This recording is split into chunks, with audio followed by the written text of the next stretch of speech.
Naam, hapa ni katika kata Ngarenaro, mtaa unaojulikana kama Darajani.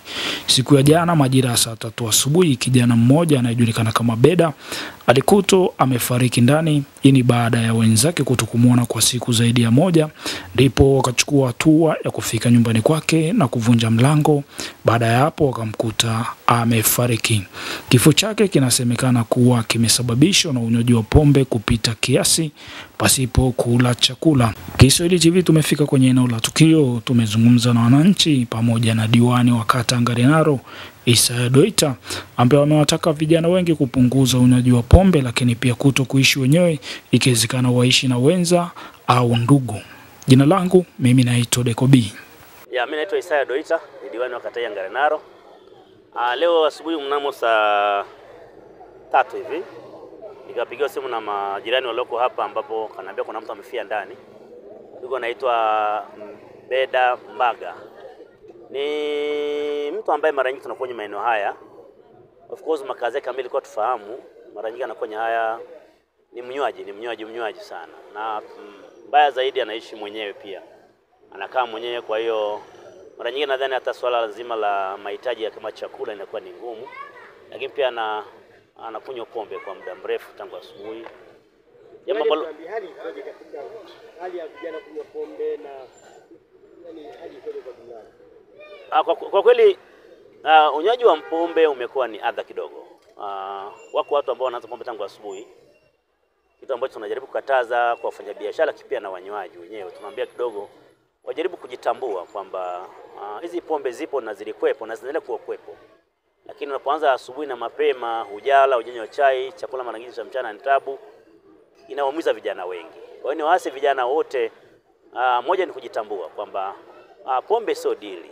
Hebu waache, wajaribu kujishughulisha, wapate riziki ya maisha yao, lakini pia wasimamie mambo yao msingi kwa maana maisha yao. Lakini babaya zaidi wanaishi wenyewe. Unakuta mtu amekunywa pombe nyingi, alafu yuko mwenyewe kwenye chumba yeye mwenyewe, akipata shida yote hakuna mtu wa kumsaidia. Nimeongea na wananchi leo hapo kwamba ni vizuri hata kama huna mke au huna mume, ni vizuri ukaishi na watu, ndugu hapo na jamii pia, kwa sababu siku ya mwisho mara nyingi hii ni msiba wa 3 kwenye ile eneo. Alifariki na bwana anaitwa Makundi, kuna ndugu yangu anaitwa Hamisi pia alifariki. Wakiwa wote ni wenyewe tu, na inagundulika baada ya siku moja, baada ya siku 2 mtu amefia ndani, kwa sababu hakuna mtu sahihi wa kutoa taarifa. Ninaweza nikaongea kama utala, lakini nahisi kwamba ni vizuri watu wakaishi na wenzio, ili maisha inakuwa ni rahisi zaidi, hata kupata shida rahisi kutoa taarifa, lakini pia kukimbiza hata hospitalini. Kama viongozi mnachukua hatua gani labda pengine ya kudhibiti unywaji wa pombe kupita kiasi mapema na kunywa kupitiliza? Mimi kama kiongozi nimejaribu mara nyingi, huwa natoa nasaha zangu waasa watu wote. Mara nyingi natabia kuongea na wafanya biashara kwamba wasiuze pombe. Sasa kuna vipombe vya kienyeji. Siku hizo unajua kila mahali unakuta duka tu la bidhaa naye na pombe. Kila mahali kumekuwa. Kama mtu ananunua na kunywa kidogo hapa, anatoka na kunywa kidogo pale, anatoka anakunywa kidogo pale, sasa inakuwa ni adha. Wito wangu ni kwamba wako wasimamizi wa sheria. Wakiwepo viongozi wetu, watendaji wetu wa mitaa na wakata, jeshi letu la polisi, lakini na si viongozi, tutengeneze sera ambayo itasaidia watu wanywe pombe muda gani, lakini pia wajishughulishe na shughuli mbalimbali. Majina naitwa Mary Matias Matai. Niko eneo la Ngarenaro, mtaa Darajani. Kutokana na matukio yaliyotukia hapa eneo la Darajani, kuna kijana mmoja ambaye anaitwa Beda ambaye amekufa kwa ajili, tuseme ni shauri ya pombe.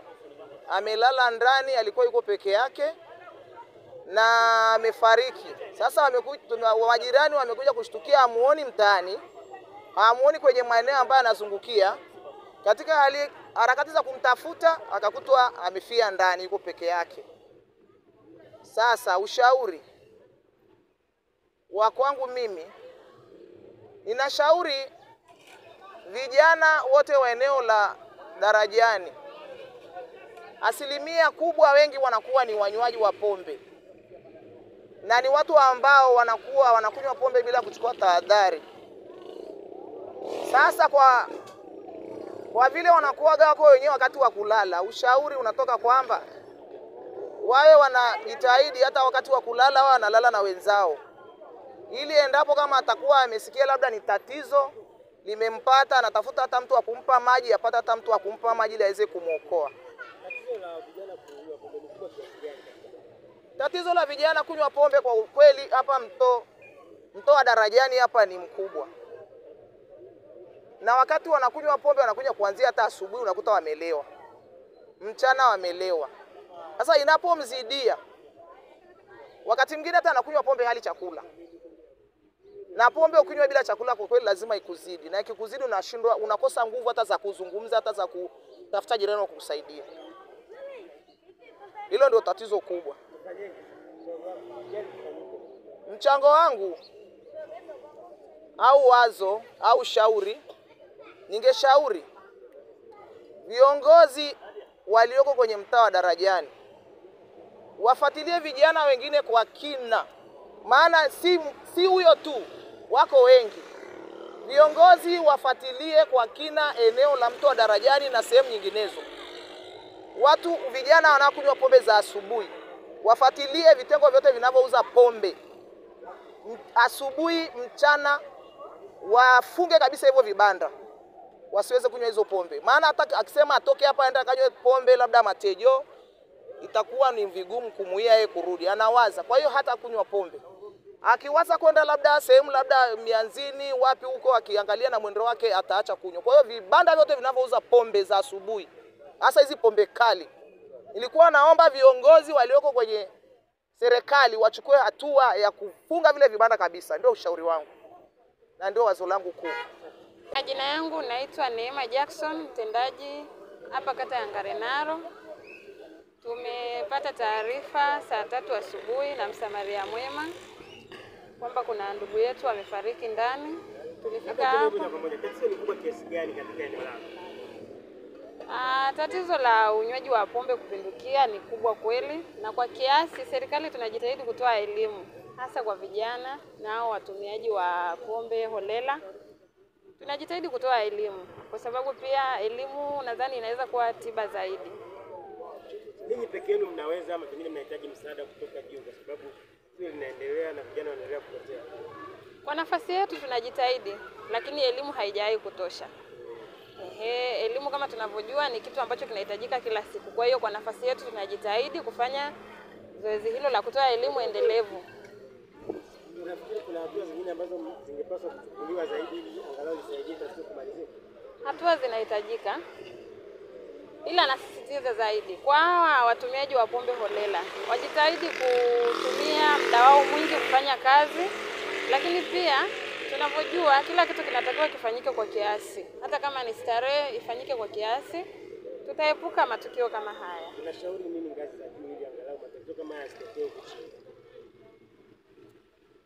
Kwa upande wa ngazi za juu, labda tuzidi kukazia sheria tu, kwa sababu hata kwa upande wa wauzaji wa pombe kuna muda wa kuuza pombe, sio muda wote wa kuuza pombe. Tukijitahidi kufuata sheria hizo, kwa mfano kwenye leseni za biashara wanashauriwa kabisa muda wa kuuza pombe. Lakini sasa unakuta kwa upande mwingine wengine wanauza pombe kuanzia asubuhi. Mtu anashinda kwenye pombe, analala huko kwenye pombe. Zaidi unakuta mlevi analala peke yake, wengine wanafia hata barabarani. Ndio maana hata tukio kama hili limetokea. Mtu unakuta ameamka kwenye pombe, ameshinda kwenye pombe, hajala. Matukio kama haya ndio yanatokea. Kwa nini vijana wanakunywa pombe mpaka inawazidia? Shida kwa anakopa majukumu. Shauri wako? Waachane na pombe hizo. Tunakunywa kweli ndio, lakini hivi waache kila mtu apate hata mwenza wa kumsaidia ndani. Wake majukumu kuyakupa majukumu sio suluhisho. Unazungumziaje kuhusiana na pombe kuuzwa vibandani asubuhi na muda wote? Hapana, pombe zio vibandani asubuhi wala ni aje. Unakuta mtu anaenda mahali popote anakunywa pombe mwenyewe anapopajua yeye. Sio kwamba pombe zinauzwa asubuhi huku. Hapana. Mtu hivi anatoka mahali bila kuchimbo lake anapojua labda ni Matejo huko ametokea amekunywa zile pombe zao kali ndio zinawasababishia matatizo. Unakuta umekunywa ujala, umelala ndani, utumbo unawaka moto, sukari imeshuka. Anakusaidia ni nani? Sasa tufanyeje ili vijana wasife? Tufanyeje ili vijana? Tuombe Mungu atusaidie hata huko ndugu zetu. Kwamba vijana hawa Watafuta hata wenza wakae nao.